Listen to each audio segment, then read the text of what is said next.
Good morning, students. So in today class we will be discuss about the heat, and this is the 4 chapters.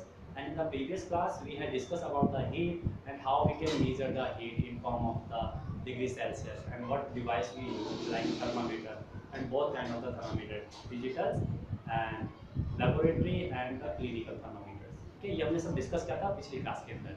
आज हम discuss करेंगे transfer of heat.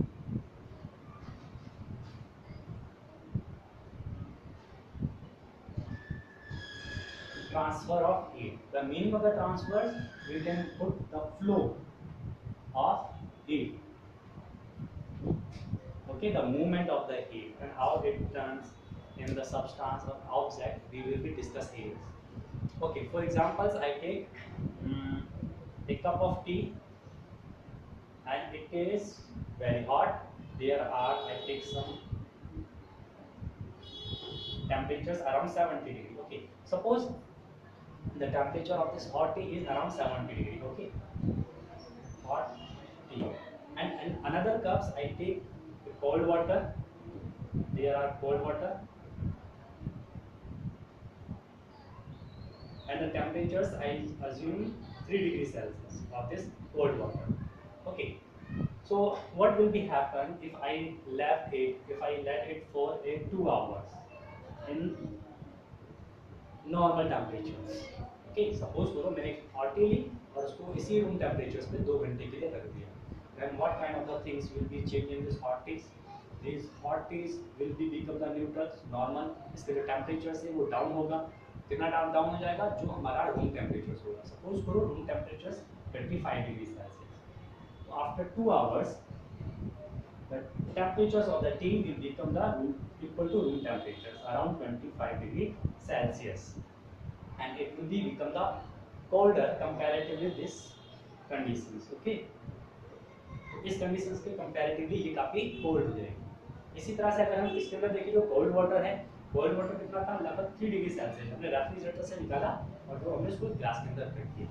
इसको भी हमने थोड़ी देर के लिए लाइट कर दिया. सपोज करो 2 घंटे के लिए हमने इसको भी लाइट किया रूम टेम्परेचर फॉर 2 आवर्स. तो जो कोल्ड वाटर है वो कोल्ड तो रहेगा नहीं, वो भी क्या होगा? न्यूट्रल हो जाएगा, नॉर्मल हो जाएगा. जितना रूम टेम्परेचर से उसी के ऑलमोस्ट इक्वल हो जाएगा इसका टेम्परेचर. तो नॉर्मल वाटर्स यानी कि जो कोल्ड वाटर है वो नॉर्मल वाटर अराउंड इसका भी जो टेम्परेचर से वो भी 25 डिग्री सेल्सियस के around. Are you getting my point? The temperatures will be neutrals और कोल्ड वाटर हो चाहे वो हॉट वाटर. सिंपल. हमने क्या देखा यहाँ पर? जो हॉट टी थी यानी कि हॉट टी क्या थी? यहाँ पर काफ़ी ज़्यादा टेम्परेचर्स था, काफ़ी ज़्यादा हीट थी हॉट के अंदर, मतलब टी के अंदर. तो क्या हुआ? जो टेम्परेचर था, जो हीट थी, वो सराउंडिंग में रिलीज होना यानी कि मूव होना स्टार्ट हुआ. जैसे कुछ वेपर्स के थ्रू हमारा रिलीज होना स्टार्ट हुआ, कुछ यहाँ जो सराउंडिंग यानी जो कप है, अगर हम इसको कप को भी छूते हैं तो वो भी हमें गर्म फील होता है. तो यानी कि सराउंडिंग में भी इसकी हीट लूज होना कंटिन्यूसली होता था 2 घंटे तक. बट एक टाइम ऐसा आया कि जब इसके अंदर जो एक्सेस हीट थी, ज़्यादा हीट थी, वो रिलीज हो गई. उसके बाद वो नॉर्मल कंडीशंस में आ गई. ओके, तो हीट का क्या हुआ? यहाँ पर लूज हुआ यानी कि ट्रांसफर हुआ. कहाँ पर? सराउंडिंग की तरफ को, क्योंकि इसके अंदर हीट ज़्यादा थी. बट अगर हम कोल्ड वाटर का एग्जाम्पल लें, कोल्ड वाटर के अंदर यहाँ तो हीट बहुत कम है, यहाँ तो बहुत कम हीट है क्योंकि यहाँ तो टेम्परेचर 3 डिग्री सेल्सियस है. बट अगर हम यहाँ सराउंडिंग की बात करें तो सराउंडिंग हमारा रूम टेम्परेचर कितना है? 25 डिग्री सेल्सियस. यानी कि यहाँ ज़्यादा हीट है, क्योंकि हमने पिछली वीडियो में देख रखा है जहाँ ज़्यादा टेम्परेचर वहाँ ज़्यादा हीट, जहाँ कम टेम्परेचर वहाँ कम हीट. ओके, यही मीनिंग था टेम्परेचर का. तो यानी कि बाहर सराउंडिंग में ज़्यादा हीट है और जो वाटर है वहाँ पर हमारी कम हीट है. तो इसमें क्या हुआ कि जो कोल्ड वाटर है वहाँ पर इसने सराउंडिंग से हीट को एब्जॉर्ब करना स्टार्ट किया. तो यहाँ पर हीट कहाँ से ट्रांसफर हो रही है? सराउंडिंग से कोल्ड वाटर की तरफ. जब वो कंडीशंस न्यूट्रलाइज हो गई तो वो कंडीशंस क्या हो गया कि अंदर का टेम्परेचर भी 25 हो गया और सराउंडिंग का टेम्परेचर भी 25 डिग्री सेल्सियस हो गया. तो मीनिंग क्या है इन दोनों को लेने का? जो हमने जो एग्जांपल्स लिए हैं इनका मीनिंग क्या है? मीनिंग ये है कि अगर ऑब्जेक्ट कोई भी हो, जो ट्रांसफर ऑफ हीट होता है वो हमेशा हॉटर ऑब्जेक्ट टू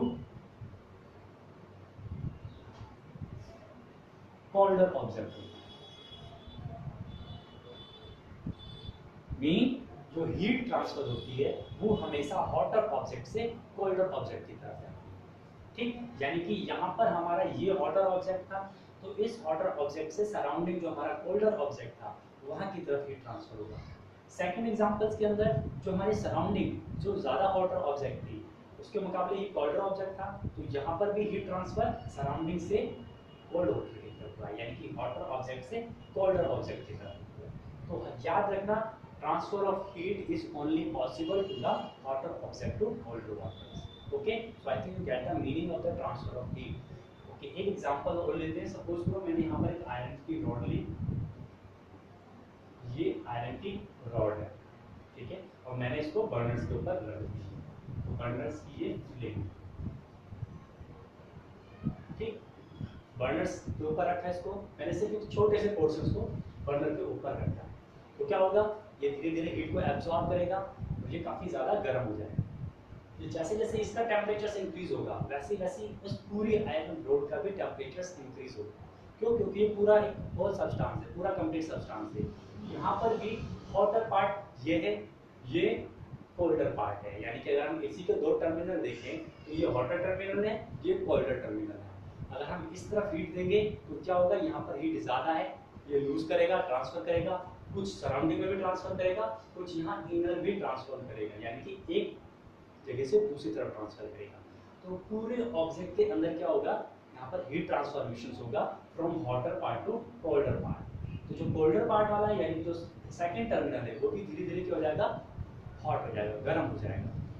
तो एक ऑब्जेक्ट के अंदर भी हीट ट्रांसफर होती है, यानी कि एक पार्ट से दूसरी पार्ट में। अगर आपसे पूछा जाता है ट्रांसफर ऑफ हीट होता क्या है, तो transfer of heat is the flow of heat from one part of an object to another part of an object। एक तो ये डेफिनेशंस हो गए।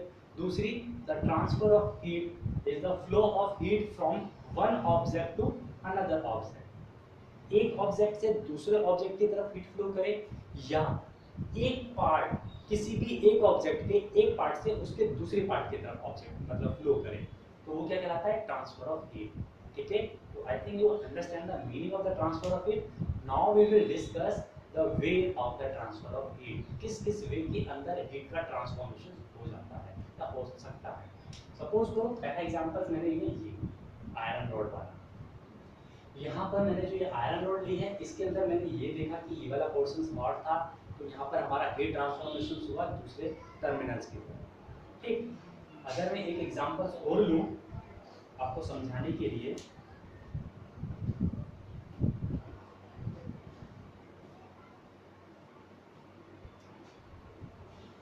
सपोज करो ये मैंने फ्राई पैन लिया, ठीक, यहाँ पर मैंने बर्नर्स के ऊपर इसको रख दिया, ठीक, इसमें कुछ वाटर ऐड कर रखा है मैंने, बर्नर्स के ऊपर रखा है इसको, यानी कि ये हीट करना स्टार्ट हुआ, और यहाँ पर मैंने छोटा सा स्पून ऐड लगा दिया इसके ऊपर रख दिया स्पून।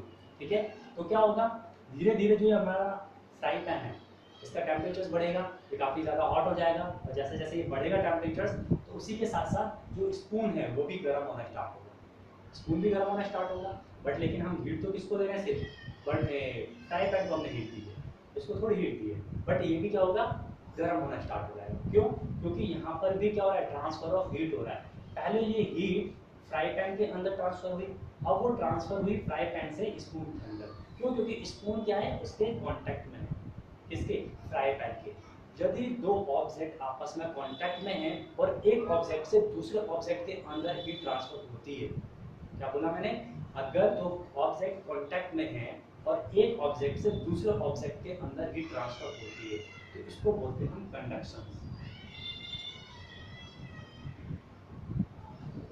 ठीक, इसी तरह से जैसे मैंने एग्जांपल दिया था कि एक ही ऑब्जेक्ट के अंदर एक पार्ट से दूसरे पार्ट्स की तरफ अगर हीट ट्रांसफर होती है उसको भी हम क्या बोलेंगे, कंडक्शंस।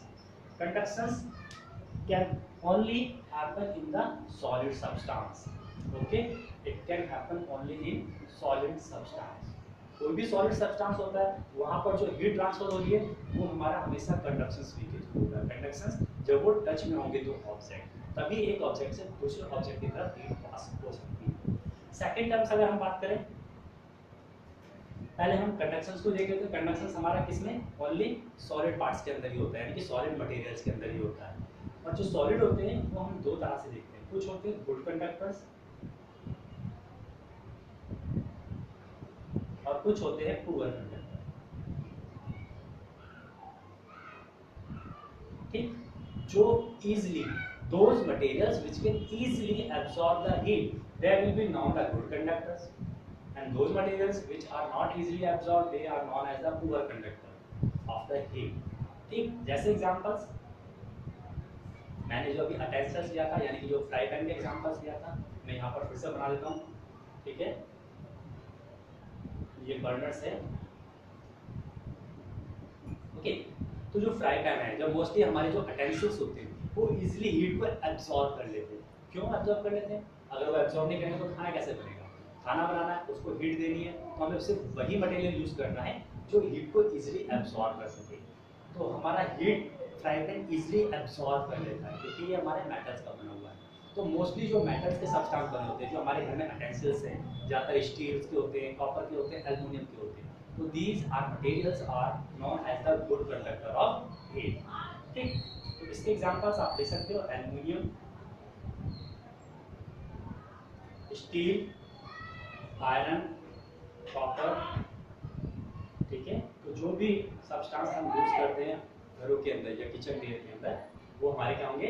गुड कंडक्टर ऑफ हीट होते हैं। और ज़्यादातर हमारे मेटल्स ही होते हैं गुड कंडक्टर।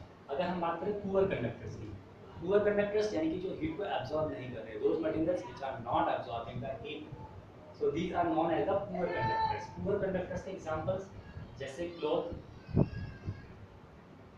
रबर, लेदर और प्लास्टिक, एक्सेट्रा। ओके, तो जो ये मटेरियल्स दे रखे, cloth, rubber, leather, plastic, they are poor conductor of electricity, poor conductor of heat.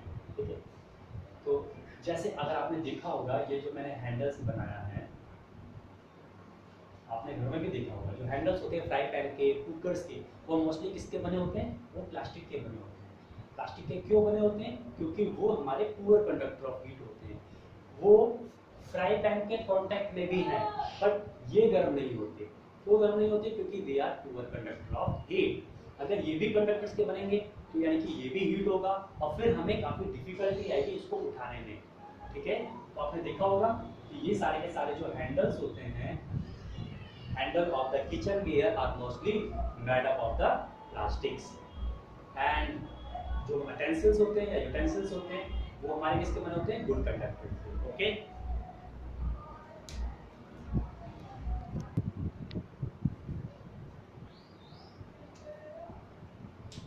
Okay, so now we will discuss the second terms, that is known the conductions.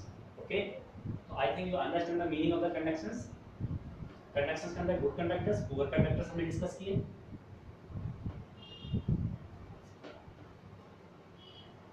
Second terms आता है हमारा कन्वेक्शंस। ये second word है transfer of heat के लिए। ये कन्वेक्शंस कहाँ possible होता है और क्या होता है कन्वेक्शंस, हीट कैसे ट्रांसफर होगी। ठीक है, टॉपिक हमारा यही है, transfer of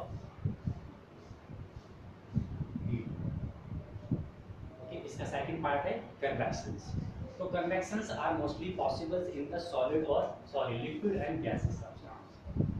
Liquid and gaseous substance. Okay. For example, if I take water in a kitchen, कोई भी vessels ले लिया मैंने, okay, and I keep the put on the flames. Okay, ये बर्नर से हमारा, मैंने इसको फ्लेम के ऊपर रख दिया। यहाँ पे क्या है? Water flame. Okay. So now जो वाटर की जो सरफेस है ये क्या करेगी? हीट को एब्जॉर्ब करेगी। Definitely it will be absorb the heat and then this heat will be pass on the lower surface of this water. Okay, so जो लोअर सरफेस में जो वाटर के मॉलिक्यूल्स होंगे वो इस हीट को एब्जॉर्ब करेंगे, और जैसे ही कोई भी मॉलिक्यूल्स हीट को एब्जॉर्ब करता है वो क्या हो जाता है? लाइट हो जाता है, मूवमेंट में आ जाता है, यानी कि वो मूव करेगा क्योंकि इसके अंदर हीट एब्जॉर्ब हो गई है, अब वो मूव करेगा। तो जैसे हमारे जो लोअर सरफेस पे मॉलिक्यूल्स थे उन्होंने हीट एब्जॉर्ब करी, तो अब वो कहाँ जाएंगे? लाइट होने के बाद ऊपर की तरफ मूव करेंगे। ओके।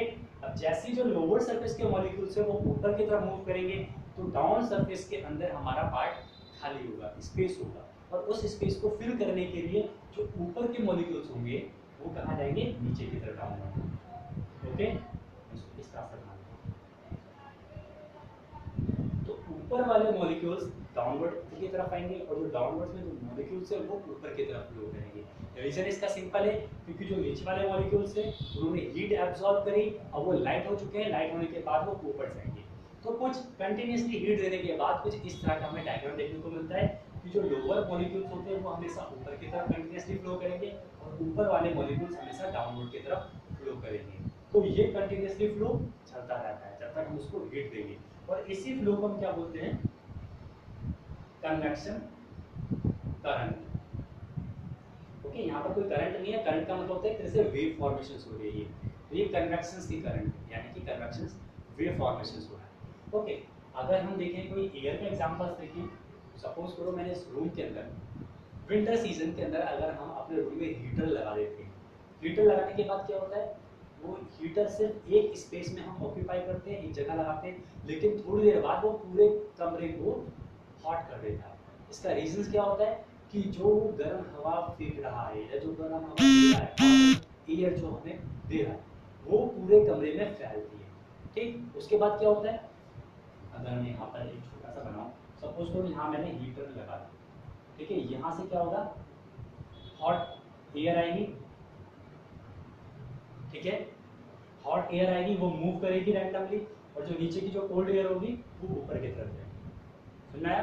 तो हॉट एयर कंटिन्यूसली आएगी, मूव करती रहेगी इस रूम के अंदर, और कोल्ड एयर ऊपर की तरफ जाएगी। तो क्या होगा, जो कोल्ड एयर है वो फिर से हॉट होगी, और ये रूम का जो टेम्परेचर है ये भी क्या हो जाएगा, गर्म हो जाएगा, यानी कि जो रूम का टेम्परेचर है वो भी हाई होगा। तो इस तरह का भी मूवमेंट हमारा एयर के अंदर फ्लो होता है। इस एयर को हम बोलते हैं कन्वेक्शन। जैसे करंट था, ये वाटर के अंदर था, ये भी कन्वेक्शन करंट ही है एयर के अंदर। ओके, इसके एग्जांपल्स हमें डेली लाइफ में कहाँ देखने को मिलते हैं, जैसे अगर हम बात करें गर्मियों के अंदर, आपने देखा होगा शाम के टाइम में ठंडी ठंडी हवा चलती है, या अगर हम बीच पर बैठे हों तो वहाँ पर हमें हवा का मतलब जो कहते हैं मंदी हवा होती है, क्या बोलते हैं उसको, ब्रीज। यस, तो ब्रीज फील होती है। तो उसका रीजन क्या है, सिंपल रीजन यही आता है, जैसे सपोज करो ये हमारा सी है, ये हमारा लैंड सरफेस है। ओके,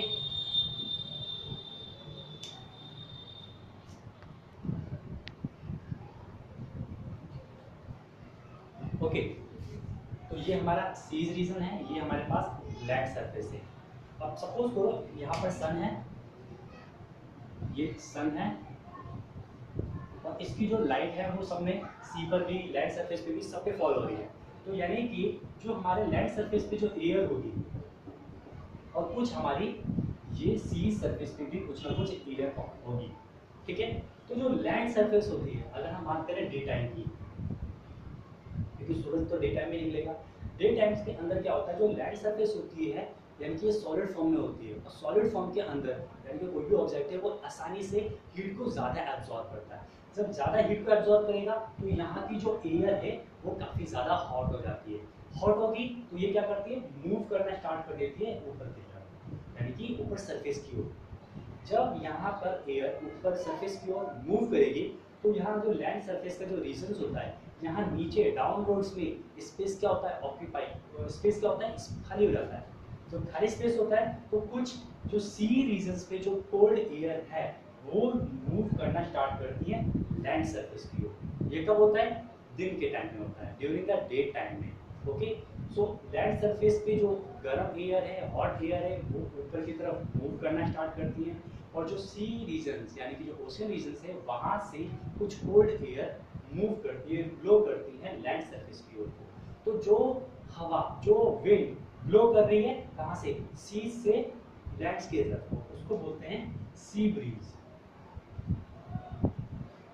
ओके, ब्रीज का मीनिंग ये होता है माइल्ड ब्लो। ओके, माइल्ड क्या बोलेंगे, ब्रीज को विंड बोलते हैं, जेंटल विंड। ओके,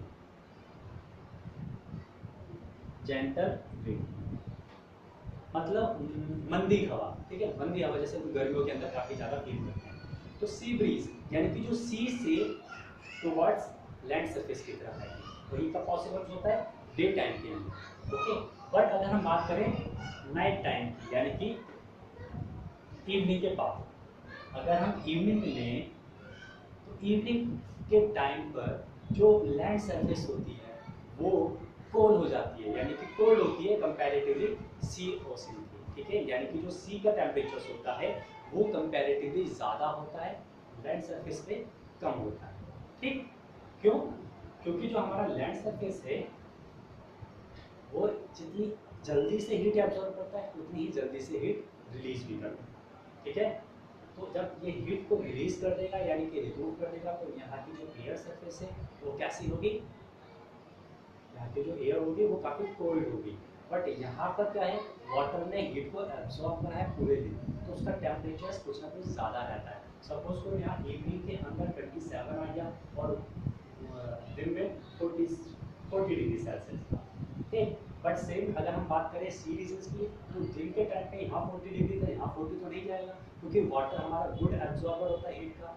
तो जैसे गुड एब्जॉर्बर हीट का होता है तो यहाँ पर मैक्सिमम 35 डिग्री जा सकता है, ठीक। बट रात के समय में यहाँ पर हमारा काफ़ी ज़्यादा कोल्ड हो जाता है, जितनी तेज़ी से हीट एब्जॉर्ब की उतनी तेज़ी से हीट रिलीज भी की। इसी तरह से यहाँ पर एक टेम्परेचर 35 डिग्री हो गया, लेकिन यहाँ पर रिलीजिंग जल्दी से नहीं होगी, तो यहाँ पर मोस्टली 30 डिग्री सेल्सियस या 32 कंपैरेटिवली ज़्यादा रहता है। तो नाइट के टाइम पे लैंड सरफेस से एयर ब्लो करती है कहाँ की तरफ, सी सरफेस की तरफ, ठीक है, सी रीजन्स की तरफ। तो जो एयर ब्लो कर रही है लैंड सरफेस से सी की तरफ को, उसको बोलेंगे land breeze, okay. Land breeze हो गया ये, और इसको हम कब देखते हैं, मोस्टली इवनिंग यानी कि रात के टाइम में देखेंगे या नाइट के टाइम में, ठीक है, during night time. So I think you get the meaning of the sea breeze and land breeze and how this kind of the, this is the natural example of the convections, okay, in our environment. So I think you get the meaning of the convections when the heat is transferred from the one portions to the another portion, or one part to the another part, okay. Now we will discuss third part, radiations.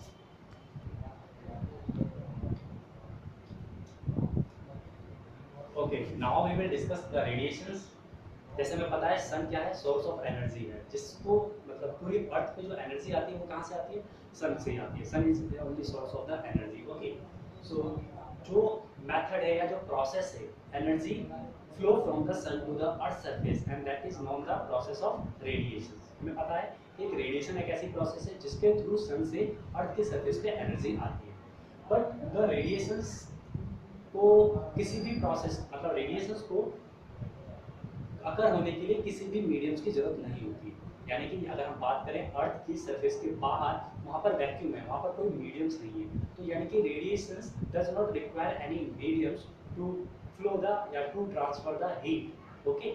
और radiations के बहुत सारे examples हैं, जैसे हम bulb जलाते हैं या फिर कोई ट्यूबलाइट जला रहे हैं या कोई भी ऑब्जेक्ट ऐसे जो ग्लो कर रहा है, आग भी जला रहे हैं, तो उसमें से भी रेडिएशंस निकलता है। तो रेडिएशंस हमारा एक ऐसा सोर्स है जिसको किसी मीडियम्स की जरूरत नहीं होती, और ये आसानी से एक प्लेस से दूसरे प्लेस तक आसानी से हीट ट्रांसफर कर सकता है, ठीक है। अगर हम रेडिएशंस के कुछ वो देखें, क्या बोलते हैं, एब्जॉर्बर्स की बात करें, तो एब्जॉर्बर्स जो होते हैं, जो लाइट कलर्स होते हैं और एक डार्क कलर होता है। जो लाइट कलर होते हैं जैसे व्हाइट हो गया, येलो हो गया या लाइट पिंक हो गया, ठीक है, जो लाइट कलर्स होते हैं वो मोस्टली क्या करते हैं, रेडिएशंस के बैड एब्जॉर्बर होते हैं, यानी कि वो ज़्यादातर रिफ्लेक्ट कर देते हैं, एब्जॉर्ब बहुत कम करते हैं। किसको, रेडिएशंस लाइट को, रेडिएशंस एनर्जी को। कौन, लाइट कलर्स। और जो डार्क कलर्स होते हैं वो रेडिएशंस को ज़्यादा एब्जॉर्ब कर देते हैं, ज़्यादा एब्जॉर्ब करते हैं तो क्या होता है, ज़्यादा हीट को वो एब्जॉर्ब कर लेते हैं। इसलिए कहा जाता है कि गर्मियों के टाइम में हमें लाइट कलर चाहिए, है ना। Most of the time we have seen why we prefer या why we choose the light colors during the summer season, because they are the good reflector of the radiations and they do not energy, they do not absorb the high energy। जो dark colour होंगे वो ज़्यादा energy को absorb करते हैं, prefer क्या रहता है कि डार्क कलर को हम किसमें विंटर सीजन में पहने और जो लाइट कलर्स हैं उसको हम समर सीजन में पहने। ठीक। और सेकंड का यूज क्या होता है, जो मोस्टली सनी रीजन्स होते हैं। सनी रीजन्स का मतलब ऐसी कंट्री जहाँ पर सूरज ज़्यादा पड़ता है। जैसे इंडिया की अगर हम बात करें, talk about the India, there are around the 8 month of the summer season. Okay, तो जो समर सीजन है वो काफ़ी लंबा होता है, 8 महीने के अराउंड होता है। तो यानी कि ऐसे सीजन्स, ऐसा रीजन्स जहाँ पर सनी ज़्यादा है, ज़्यादा गर्मी पड़ती है, तो वहाँ पर हम क्या करते हैं, मतलब प्रीफर क्या जाता है या लोग हमारे क्या करते हैं, लाइट कलर्स के, लाइट कलर